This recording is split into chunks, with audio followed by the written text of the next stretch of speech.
It was Christmas night. The house shimmered under soft silver lights, and the faint sound of carols floated through the air. I could hear laughter from the living room, the kind that used to make me smile without even realizing I was smiling. My hands trembled slightly as I carried the tray out of the kitchen filled with dishes I had made since morning. Every detail mattered to me the way it always had. I wanted the night to feel perfect, because Christmas was supposed to be about family, about love, about belonging. As I walked toward the dining room, I could see everyone already seated. Their faces glowed in the warmth of the candlelight. My son sat near the head of the table, his wife beside him, her hand resting lightly on his arm. Her parents sat opposite them, dressed elegantly, their smiles polite and confident. The table looked different this year. It was larger, brighter, more polished than the one we had when he was a boy. The air smelled of pine and roasted cinnamon. It should have felt like home, but something inside me felt off, a quiet tension I could not name. I reached the table, still holding the tray. My chair, the one I had sat in every single Christmas since the year he was born, stood empty for a moment. Then I saw someone moving toward it. My son looked up, his expression firm and strangely distant. He said words that froze everything around me. "This seat belongs to my father-in-law. Get out." The sentence cut through the room like a blade.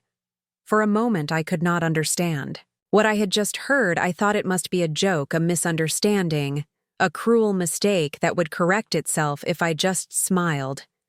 But no one smiled. The tray slipped from my hands, and the sound of shattering dishes filled the silence. The music kept playing softly in the background, but it felt far away. Unreal. I looked around the room, searching for one face that might reach out, one hand that might help me stand. No one moved.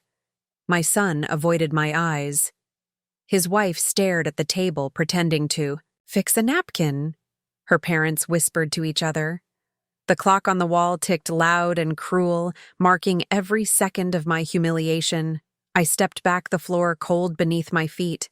My body felt weightless, like I had left myself somewhere else. I wanted to speak, but no words came out. I had nothing left to defend, only a silence that filled the room, thicker than shame. I could feel their eyes on me, measuring my worth, my presence, my failure, as though I were something that did not belong in the picture anymore. The smell of food turned bitter. The lights that once felt magical now hurt my eyes. I stood still for a moment, then bent down to pick up a broken piece of plate. My fingers brushed against the sharp edge, and I felt a sting of pain. It grounded me, reminded me that I was still here, still breathing, still real. I placed the shard on the table and looked at my son. His face was unreadable. He had once been a boy who ran into my arms every time he was afraid of thunder. He had once kissed my cheek and said, "I love you, Mom." But that boy was gone, replaced by this stranger who looked through me as if I were invisible. I straightened slowly and turned toward the doorway. My legs felt weak, but I kept moving. The sound of my steps echoed across the polished floor like a quiet farewell. I did not slam the door. I simply closed it gently behind me, because dignity is not loud. It does not need to be. I walked out into the cold night air. The snow was falling softly, coating the ground in silver dust. Each flake melted as it touched my skin. I lifted my face to the sky, and for the first time that evening, I let my tears fall freely, blending with the snow, so no one would ever see the difference. As I reached the car, I looked back through the window. The warm light from the dining room spilled onto the snow outside. It looked almost beautiful from a distance, like a painting of happiness. But I knew what it really was, a moment built on pretense, a family portrait missing its truth. I sat inside the car, hands gripping the steering wheel, trying to steady my breath. The silence was heavy, but inside that silence something began to shift. It was small at first. A thought, a whisper rising from the very place where pain lives. I remembered every Christmas that came before the nights when I stayed up wrapping his gifts long after midnight. The times I sacrificed my own dreams so he could chase his. I remembered the promises he once made that he would always be there for me. And I realized, in that moment, that he had broken more than a promise. He had broken the bond that held my world together. The tears stopped, not because the pain had ended, but because something deeper had taken its place. A quiet stillness that felt almost like power. I started the car, the headlights slicing through the falling snow. The radio came on, playing a soft instrumental version of Silent Night. I listened without emotion, the notes washing over me like a memory already fading. As I drove away from that house, I whispered to myself, "Merry Christmas, my son." The words tasted like goodbye, yet carried no anger, only acceptance, a kind of peace I had not felt in years. The road stretched ahead, empty and endless, and for the first time, I did not feel afraid of where it might lead. When I reached home, the house greeted me with silence. The decorations still hung where I had placed them earlier, the tiny lights blinking gently on the tree.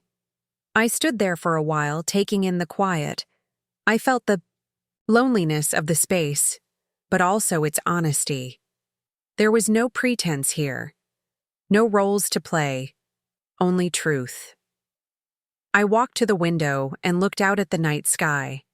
And in that reflection, I saw myself not as a mother who had been pushed away, but as a woman who had been reborn through pain. I fell to the ground in front of the whole family, but what he did not know was that that very night I would change his life forever.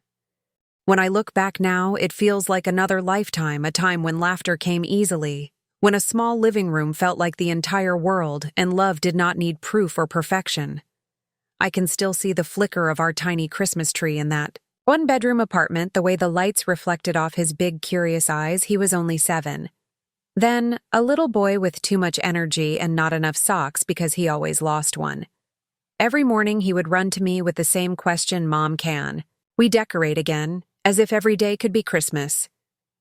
We had so little, but somehow it was enough. The tree was small, and the ornaments mismatched, one silver, one red one that he made in kindergarten, a paper heart with his picture glued in the center. The glue had dried unevenly, but I never fixed it.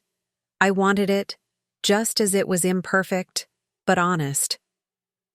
I remember sitting beside him that night, cocoa in our mugs, a blanket over our shoulders. The window fogged from the heat of our laughter. He looked at me and said something I never forgot: "Moms eat first," and I laughed. Not because it was funny, but because he said it like a promise. That night when I tucked him in, he whispered, "I will always take care of you," and I believed him. It was the kind of belief that only a mother carries, the kind that builds a world out of words. Years passed, and that little boy became a man. He started wearing cologne and caring about the crease in his shirts, and suddenly my kitchen was too small for both of us. The same hands that once clung to my sleeve now pushed me gently away, saying, "Mom, I got it." He started working long hours, saving for a future he never described, and I told myself, this was good. This was growth. But somewhere between his first job and his first love, the distance began, not loud or cruel, but quiet, like a door that never closed properly. I still cooked his favorite meals, even when he called to say he would not make it home that night. Sometimes I would keep the plate warm until midnight, then put it away untouched, telling myself maybe next time. I knew his world was changing, I just did not know it would change without me. The first time he brought her home, I wanted to love her. I truly did. She was polite, graceful, with a practiced smile, the kind that never quite reached her eyes. She called me Mrs. Harris instead of Mom. And even though I told her to call me by my name, she never did. She brought a bottle of wine that night and complimented my curtains. She laughed at his jokes and touched his arm as if to remind me he was hers. I noticed the way his tone changed around her, softer, almost apologetic, as if my presence made him uncomfortable. I told myself it was new love, the kind that demands all your attention, and I tried to understand. When they got married, the house felt emptier then. I told myself it was pride I had raised a good man, and now he had his own family. But there were moments, quiet ones, when the ache was too heavy to name. I used to hear his voice in the hallway sometimes, when the wind moved through the house. I would imagine him calling out, "Mom, where are you?" And I would smile at the memory he stopped visiting. As often said, work was busy. Said, life was complicated. And I said, I understood, because that is what mothers do. They understand, even when it hurts. On my birthdays, he sent flowers, always white lilies, my favorite, but never came in person. Once he called late at night, his voice tired. He said, "Mom, I will make it up to you soon." And I said, "You do not have to." But when I hung up, I sat in the dark. A long time thinking about the little boy who once insisted moms eat first. I wondered if he remembered that promise, or if life had erased it from his heart like chalk from a board. Her influence grew quietly. She started planning holidays, hosting dinners at their home, saying things like it will be easier for everyone.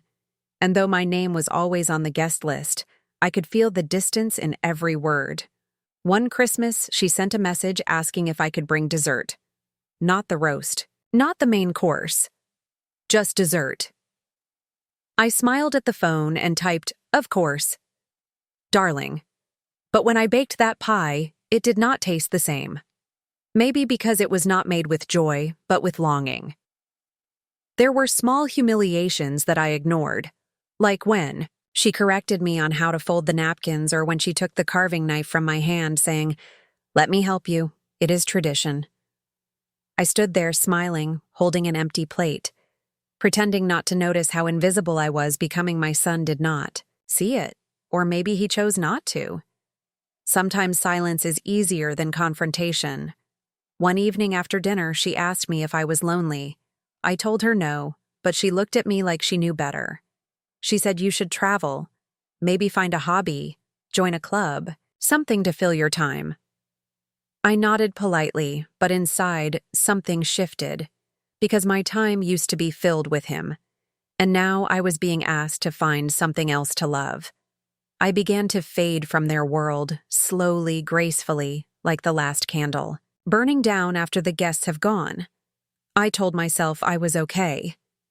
I still had my garden, my books, my memories.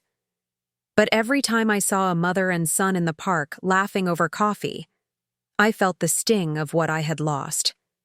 Love does not die all at once. It fades quietly with every unanswered call, every delayed visit, every moment you stop expecting the doorbell to ring. And yet every Christmas I still prepared his chair. I still polished the same old silverware and ironed the tablecloth he used. To spill cocoa on when he was a child, I told myself, maybe this year will be different. Maybe he will come early. Maybe he will look at me the way he once did. But hope is a fragile thing. It lives in silence and breaks without sound. When he finally did visit, it was not the same. He was distracted checking his phone, laughing at messages his wife sent from the kitchen. I watched him from across the table, studying the man. He had become the one I barely knew anymore.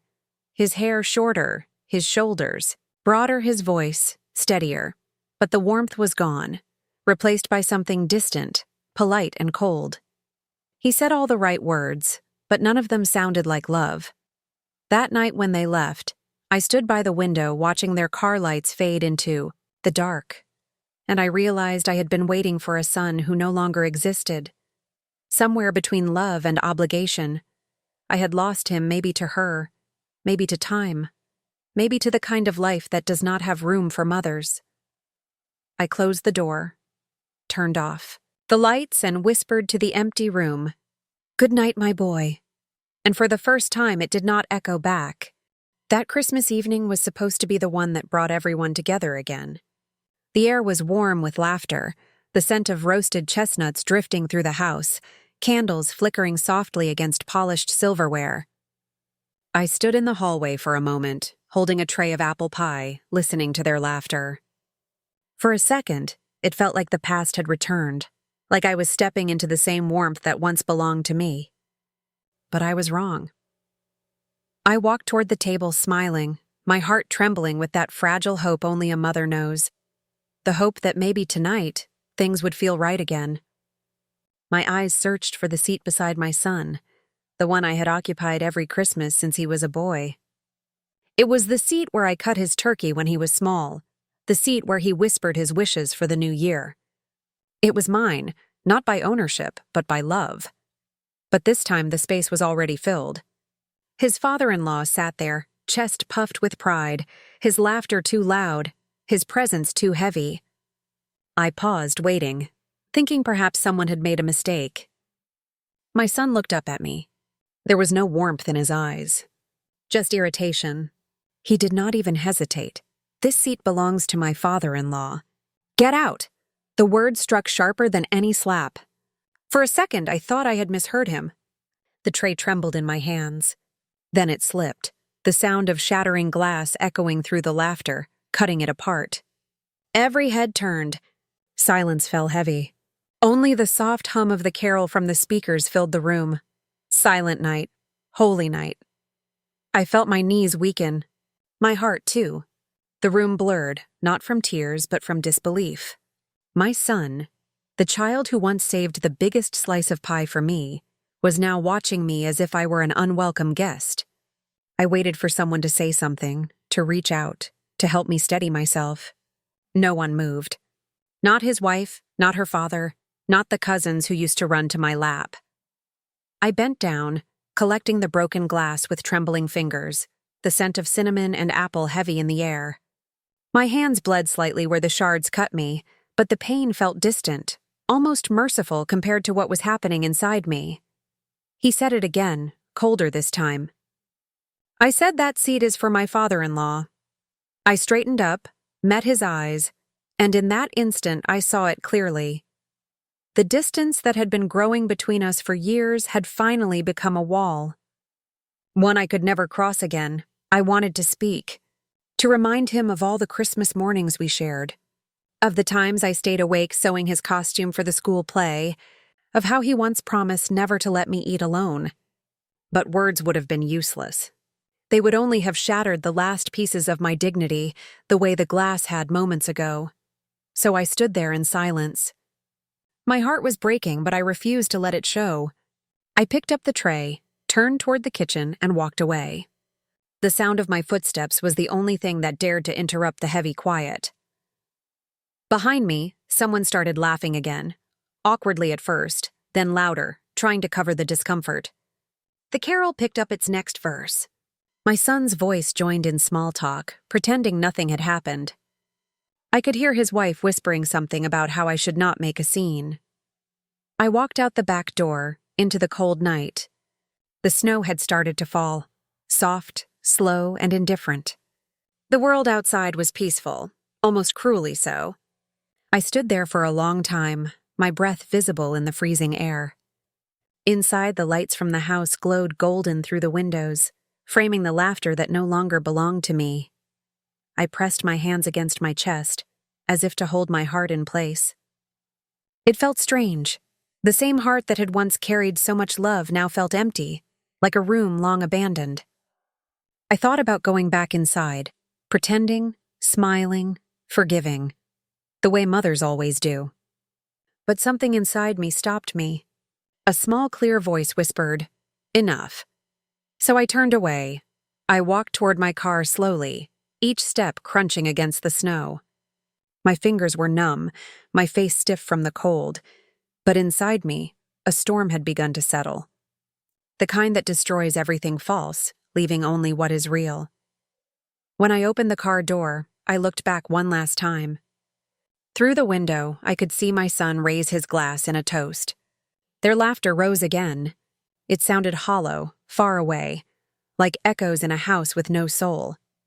I sat behind the wheel, my hands trembling as I started the engine. For a moment, the headlights reflected off the falling snow, and it looked like time itself was standing still. Inside that stillness, I whispered to myself, Not in anger, not in grief, but in realization. In that second, the warmth vanished, and something inside me froze forever. The road ahead was quiet. I drove slowly, the soft hum of the car blending with the whisper of the wind. I did not cry. There were no tears left for what was lost. Only silence. A strange, powerful kind of silence that comes when the heart finally accepts what it can no longer change. As I left the neighborhood behind, I thought of all the Christmases that had built our little world. The paper stars he made for the tree. The way he once waited for me to taste the first cookie before anyone else. I thought of how those moments had faded one by one, until only shadows remained. And yet, beneath all the pain, something within me shifted. Maybe it was the way the snow glowed under the headlights. Maybe it was the way my hands steadied on the wheel. Or maybe it was the quiet voice inside me that said, "This is not the end. This is the moment you begin again." I drove into the night with no destination in mind, just the open road and the sound of my own breath. I did not know what I would do next, but I knew one thing. I would never allow anyone to push me out of my own life again. The snow kept falling. The music from the house grew distant, then disappeared completely. All that remained was the sound of the engine, the hum of the tires, and the quiet heartbeat of a woman who had just learned the cost of loving too much. And though my hands were cold, somewhere deep inside me, something new began to burn. The road was empty when I drove home that night. The snow fell in quiet sheets, turning the streets into a long stretch of white silence. The world outside was still wrapped in celebration, but inside my car it was only me, the hum of the engine, and the faint sound of a carol drifting through the radio. It should have been comforting, but every note felt like a bruise against my heart. The headlights cut through the fog as I turned into my driveway. The house looked smaller than I remembered. The porch light was still on, casting a soft yellow glow across the snow, but it felt like it was shining on someone else's life. I sat in the car for a long moment, watching the snow melt against the windshield, trying to gather the courage to step back into the space that once meant comfort. When I finally pushed open the door, the warmth of the house touched my face, but it did not reach my heart. Everything was as I had left it. The framed photos, the soft blanket on the couch, the faint smell of cinnamon from the candle I had lit before leaving. But everything felt hollow now, like a stage after the curtain has fallen. I set my purse down and walked toward the living room. My eyes fell on the family pictures lined up neatly along the mantel. His face smiled back at me from every frame. Birthdays, graduations, holidays, moments I had thought were permanent. I reached out to touch one, tracing the edges of his smile, the light in his eyes. But now, looking closer, I saw what I had never seen before. How the joy in those photos had always been mine, not his. I had been the one holding on while he had already begun to let go. I sank onto the couch, the old one he and I had picked together years ago, and stared at the quiet Christmas tree in the corner. The lights blinked gently, their reflection dancing on the ornaments. I had decorated it alone this year, just as I had for many years now. I used to tell myself he was busy, that marriage had changed his priorities, that it was normal. Mothers are good at lying to themselves when love is at stake. For a while, I just sat there, listening to the clock ticking on the wall. Then my gaze fell on the small wooden box on the coffee table, the one I had not opened in years. My fingers brushed over it slowly before I lifted the lid. Inside were pieces of another life. His first drawing of us under a crooked Christmas tree, the note he had written in crayon saying, "Mom, you're my best friend," a pressed flower from the garden he helped me plant. I ran my fingers over each memory, and the ache inside me deepened. It was not the kind of pain that screamed. It was quiet, steady, almost graceful, the kind of pain that grows in the spaces where laughter used to live. I realized then that my grief was not just about what happened tonight. It was about years of slowly disappearing from my own son's world, one polite excuse at a time. A soft ping broke the silence, a notification from my phone. I picked it up without thinking, and the message glowed on the screen. It was from him. Just 3 words. "Can you transfer?" I stared at the screen, reading it over and over. No apology. No explanation. No trace of remorse for what had just happened. Just a request, like every message before it. My chest tightened, but then unexpectedly I felt calm. A strange kind of clarity spread through me, like still water settling after a storm. I set the phone down and leaned back. The Christmas lights on the tree blurred through my tears, soft and distant. I had spent so many years measuring my worth by how much I gave: time, money, forgiveness. I had forgotten that love without respect is just a slow kind of disappearance. I stood up and walked to the kitchen. The floor creaked softly under my steps. On the counter, a plate of cookies I had baked for him earlier still sat untouched. I smiled faintly, not in bitterness but in acceptance. I picked up one cookie, took a small bite, and whispered softly to the empty room, "Merry Christmas, my son." The words echoed faintly, and for the first time, I heard how lonely they sounded. I walked to the window and looked out at the snow-covered street. Each flake fell with quiet grace, melting before it could settle. I thought of how often I had done the same: appeared, gave warmth, then disappeared before anyone could truly see me. I returned to the couch and sat for a while, my hands folded in my lap. The phone buzzed again. I ignored it. Then again. Still, I did not move. Somewhere inside me, something was shifting. Not breaking, but realigning. I realized I no longer wanted to beg for love or chase after people who treated me like a convenience. I had been kind, patient, and forgiving, and still, I had been pushed aside. Maybe it was time to stop reaching out and start standing still. As the night deepened, I turned off the lights one by one until only the glow from the tree remained. I curled up on the couch under the soft blanket and watched the lights blink, red and gold, fading in and out. I thought of how easy it is to lose yourself when you love someone too much. You stop noticing when they stop calling. You tell yourself it is fine when they forget your birthday. You learn to celebrate alone and call it independence. But tonight, there was no more pretending. The silence was honest. It did not lie, and for that I was grateful. I reached for the photo frame on the table beside me, the one of us sitting at that very Christmas table years ago. He was smiling, missing a front tooth, holding a tiny paper crown I had made for him. I looked at that photo and whispered, "I hope you remember who you were before the world taught you pride." Then I placed it face down on the table. The clock struck midnight. Somewhere outside, a neighbor's laughter drifted through the air. I closed my eyes and breathed deeply. For the first time in years, I did not feel like I was waiting for anything.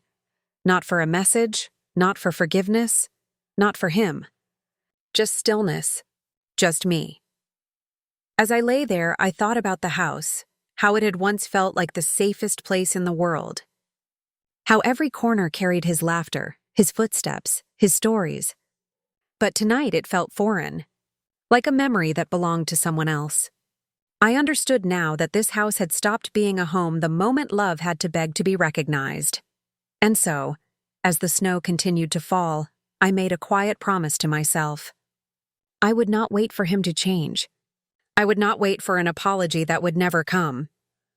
I would not let another Christmas find me sitting in this same silence, wondering what I had done wrong, because now I knew I had done nothing wrong. I had simply loved too deeply, given too freely, and trusted too long. The lights on the tree flickered one last time before I switched them off. Darkness filled the room, but it did not scare me. It felt like truth, heavy, clear, and freeing. I whispered softly into the quiet. He took my place at the table long ago. I was just the last to notice. Then I closed my eyes and let the night hold me, not as a mother forgotten, but as a woman finally awake. That night the house felt like a stranger's shell. No music, no laughter, just the quiet hum of regret wrapped around me. The dishes from dinner still lay on the counter, the wine glasses smeared with fingerprints that were not mine. Outside the snow kept falling soft and steady as if it pitied me. For a long time, I just stood there staring at the empty space where my chair used to be. The same chair where I had watched my boy grow into a man. The same chair where I once imagined his children, sitting at my knee. It was gone now, replaced by another man's comfort and my son's silence. I thought of every Christmas before this one. How I used to sneak tiny gifts into his stocking. How he used to whisper thank you. Mom and wrap his arms. Around me, he had promised me once that no matter how life changed, I would always have a place in his home. But promises mean nothing when hearts grow cold. I walked to my room slowly, each step echoing in the quiet. The tree lights blinked faintly. In the hallway, shadows. Their colors seemed duller now, as if they too had lost faith in love. I sat on the edge of my bed, my hands still trembling from holding the tray, from trying to hold myself together, but my body had already betrayed me. Tears refused to come. I was past them now. I looked at my reflection in the mirror. The woman staring back was not the one who had arrived full of hope. This one looked older. Yes, but sharper too. There was something steady behind her eyes. Something she had forgotten she still possessed. I rose and walked to the desk by the window. The same desk where I used to balance bills when my husband died. The same desk where I taught myself how to survive. Back then, I learned how to stretch $1 until it sang how to work late nights, just to keep the lights on and the boy fed. I had been a fighter once. I had just forgotten how tonight I remembered. The candle flickered beside me, its flame dancing like a heartbeat. I opened my laptop, the soft blue, glow painting the walls in ghostly light. My fingers hovered over the keyboard for a moment, then they began to move with quiet precision. No shaking, no hesitation. Every word I typed carried the weight of years spent being silent. Every click was a promise to myself. I wrote to my lawyer. A man who had handled my late husband's estate. He had told me once that I was a rare woman who planned ahead. I had laughed. Then, now that foresight became my strength, the email was short, direct. I asked for immediate execution of the clauses we had discussed years ago, the ones that ensured every asset remained solely under my name until the day I chose. Otherwise, I had never transferred them to my son. I had only let him believe I had. Trust is a dangerous gift when you give it to the ungrateful. When I finished the email, I reread it slowly. Not for mistakes, but for closure. Each sentence felt like a breath of air after drowning. Then I opened the folder on my desktop labeled Legacy. Inside were the documents my son had never cared to ask about: property titles, share certificates, deeds all signed by me. All untouched. I opened one last tab, the donation portal of a children's charity I had supported quietly for years, a CHI, one that built homes for children who had none. I entered the details carefully. Every field filled with purpose. Every transfer calculated to the last cent. I was giving it all away. Not out of spite, but out of liberation. The house my husband and I built with love. The savings I protected for a future that never valued me. The shares that once tied me to a son who no longer called me mother. All of it. I gave it to those who would understand its worth, and then one more email, this time addressed to my son. The subject line was simple: Merry Christmas. The message contained no anger, no accusations, just the truth he had refused to see. I told him that love without respect is just decoration, that a house built on arrogance will collapse faster than snow melting on glass, and that the chair he gave away tonight would haunt him every time he sat down to eat, because he would always know the place it truly belonged to. When I pressed send, I felt something inside me loosen. Not joy, exactly, but peace. A quiet, steady kind of peace that comes only after you stop waiting for apologies. I closed the laptop and leaned back in my chair. The candle had burned low now. Its wax pooled like the years I had poured into everyone but myself. I whispered into the darkness. He took my seat, but I took back my name. Outside, the first light of dawn began to appear, the sky shifting from black to silver. The snow glowed softly in that early light, and for the first time in years, I did not feel alone. I made myself tea. No grand toast, no audience, no tears, just me, the rising sun, and the soft hum of a new beginning.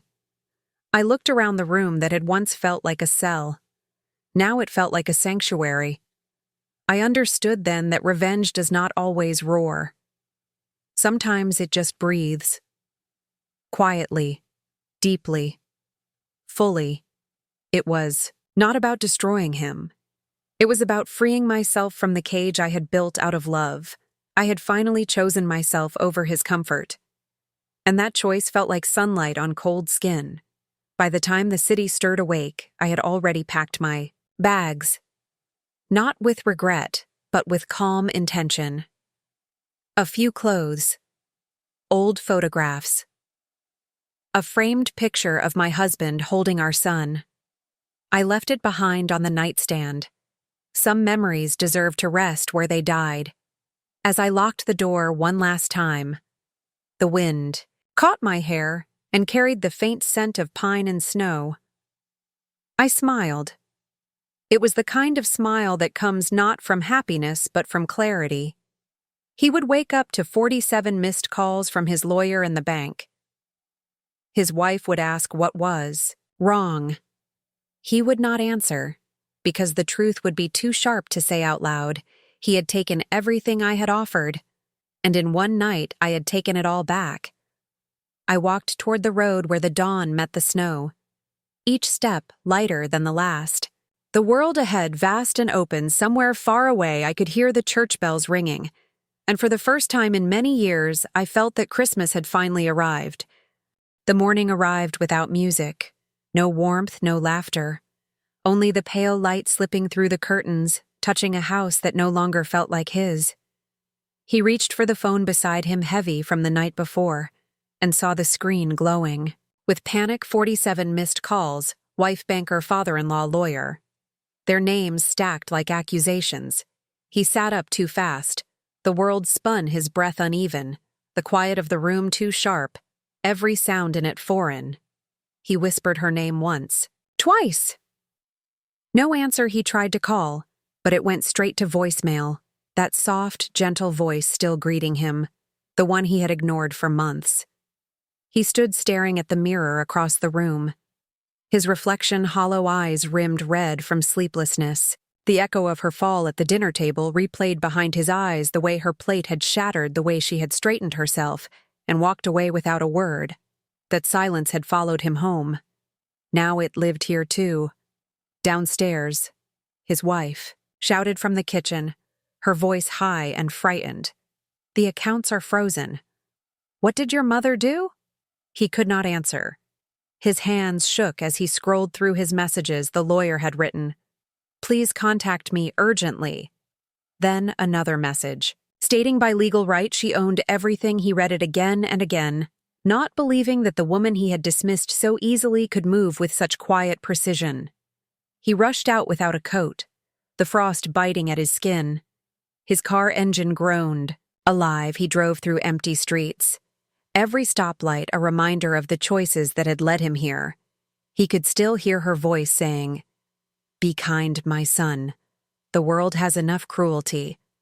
He had forgotten those words somewhere between pride and comfort. When he reached her house, he knew before opening the door that she would not be there. Still, he unlocked it, calling for her. Once the echo of his voice met him like an accusation. The rooms were bare, the walls stripped of photos. Even the scent of her perfume had vanished, only the faint outline of where her furniture had been remained. He walked through the silence until he saw the dining table where it had all begun. On it sat a single folded note, his name written in her delicate, careful hand. He hesitated before touching it as though it might burn him. He opened it slowly. You forgot who built your table. Merry Christmas. He read it twice, his throat tight, his knees weakened, and he sank to the floor. He pressed the paper to his chest as though it could undo the moment it had been written. His tears fell, not for the money, not for the house, but for every moment he had traded away for approval, for every time he had chosen convenience over kindness. He sat there until the light changed color. On the walls, morning sliding toward noon, his phone vibrated again. He did not look at it anymore. The numbers meant nothing. Now he had been left alone, not by mistake, but by design. And somewhere deep down, he knew he had earned it. Far from the noise, near the sea, a cafe opened its doors to the wind. The air smelled of salt and fresh bread, and there she sat wrapped in a soft shawl the same color as dawn, her hair gently moved by the breeze. A cup of tea rested between her hands, her fingers steady, no tremor, no hesitation. She looked out at the ocean as the tide came in and went out again, waves whispering forgiveness without words. She breathed slowly for the first time in years. Her chest felt light. She thought of him, but not with anger. She thought of the boy who once held her hand crossing the street, the boy who used to laugh when snowflakes landed on his eyelashes. She remembered the warmth of those days, but she did not ache for them anymore. She whispered quietly into the air, "Thank you for teaching me how to let go." The words vanished into the wind, but something in her heart felt answered. Inside the cafe, the radio played a faint Christmas song. She smiled at the irony. The same season that had broken her had now given her peace. She sipped her tea, watching the light dance on the surface. It shimmered like a promise, the promise that she would never shrink again to fit into someone else's comfort. Her phone lay on the table, silent. She had turned it off hours ago. She had nothing left to check, no one left to please her. World was whole again, without noise or need. The waiter approached, asking if she wanted another cup. She nodded gently. "Yes, please." Her voice calm. Her smile soft when he returned. She thanked him, the way she always did, with sincerity. Small kindnesses still mattered. They always would. Outside, children built a snowman on the shore. Their laughter carried on the breeze. She watched them for a long while, then reached into her bag and placed a small envelope on the table. It was addressed to the charity office. Her donation already made the letter a final signature on a life reclaimed. She had built her peace from the ruins of expectation as the afternoon light warmed her face. She closed her eyes for a moment, the sound of the waves folding over themselves, a rhythm older than pain, older than love. She whispered to herself, "I did not lose a son that night. I simply stopped begging to be his mother." And the truth in those words felt like freedom.